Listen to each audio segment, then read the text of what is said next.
शर्मा जी, गुरुग्राम से। राधा वल्लभ। राधे राधे महाराज जी, आपके चरणों में कोटि कोटि प्रणाम। गुरुदेव भगवान, आप हमेशा कहते हैं कि सब में भगवत भावना रखकर सबका आदर करो और सबसे स्नेह भी करो, लेकिन जब कोई हमारे मन को दुखाने वाली बात करता है और हमारी बिल्कुल परवाह नहीं करता है, ऐसे में उस व्यक्ति के प्रति हम भगवत भावना कैसे रख सकते हैं? कैसे उसके मंगल की भावना कर सकते हैं? क्योंकि मन ही मन उसके प्रति नाराजगी और एक ऐसा भाव देखो अभी क्या है, अभी देहाभिमानी भाव में हो आप अपने को स्त्री मानती हो, है ना? देह भाव में तो ना, तो देह भाव में जब प्रतिकूल कोई आचरण करेगा तो हमें वो व्यक्ति नजर आता है, भगवान नजर नहीं आता।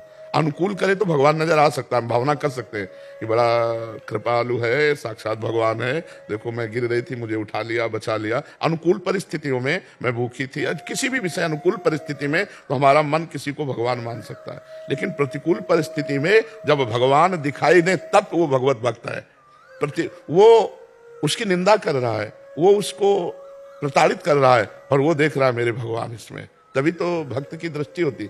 अभी हमारी द्वंद्वों में दृष्टि है। द्वंद्व कहते हैं जैसे अनुकूलता, प्रतिकूलता, लाभ, हानि, प्रियता, अप्रियता, जय, पराजय, मान, अपमान, निंदा, स्तुति, अभी द्वंद्वों में है। और जब हम भक्त होंगे तो निर्द्वंद होंगे, द्वंद्वातीत होंगे। देखो गुरु अर्जुन देव जी को कितना कष्ट दिया जा रहा है, तपे हुए तवे पर बैठाल कर ऊपर से तप्त बालू डाली जा रही, वो क्या कह रहे हैं?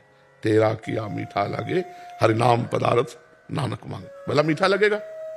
वो ये नहीं कह रहे दुष्टों का किया हुआ, नहीं, वो देख रहे हैं कि ये तो निमित्त मात्र है, कर तो वाहिगुरु रहे। तेरा किया मीठा लागे हरिनाम पदार्थ नानक मांगे।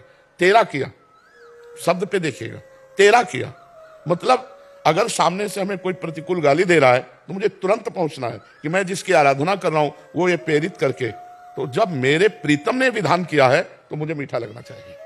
अब इतनी स्थिति गुरुजनों वाली तो है नहीं, तो हमें नाम जप करना चाहिए और ये मानना चाहिए, मानने से सवाल हल हो जाएगा। इतना तो मान लो है, क्योंकि उनके बिना कोई है नहीं। जैसे हाइलोजन में, माइक में, एसी में, पंखा में, सब में बिजली है, एक ही बिजली, पर अलग अलग उसका प्रभाव है। हीटर में गर्मी फेंक रहा है तो एसी में ठंडी फेंक रहा है, उसमें प्रकाश फेंक रहा है, इसमें आवाज फेंक रहा है, लेकिन पावर सबका एक है। तो एक दुष्ट स्वभाव है, एक सज्जन स्वभाव है, लेकिन इन दोनों को पावर एक ही है, वो है भगवान, वो है परमात्मा। तो हम पावर को देखें ना कि क्रिया को। अगर हम क्रिया को देखेंगे तो भगवान नहीं देख पाएंगे, भगवान को देखेंगे तो क्रिया परमात्मा नहीं रहेगा। तो जो साधक है वो कारण तत्व को देखता है, क्रिया को नहीं देखता। तो अगर हम विवेकवान है तो बचा ले जाएंगे अपने भाव को, नहीं तो हमारा भाव नष्ट हो जाएगा।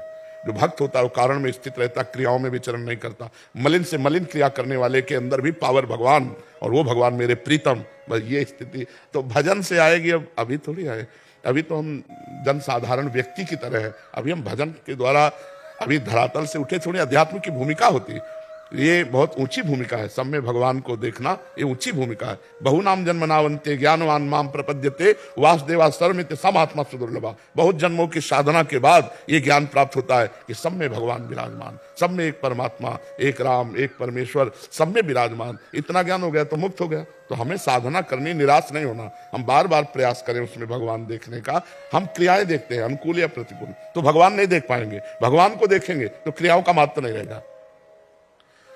जैसे हम किसी अभिनय करने वाले को पहचानते हो, अभिनेता को, और वो कहीं पॉजिटिव रोल कर रहा है या निगेटिव रोल कर रहा है, तो हमें पता है ना कि पॉजिटिव निगेटिव ये तो इसका अभिनय है, ये दोनों से अलग है।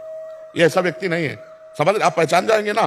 तो जो प्रभु को जानता है वो जानता है कि दुष्टता का रोल हो रहा है, लेकिन इसके अंदर परमात्मा विराजमान है। अब वो रोल में नहीं फंसेगा। लोग कहें देखा कितना शराबी, बहुत बढ़िया अभिनय कर रहा है लेकिन एक बूंद नहीं पीता।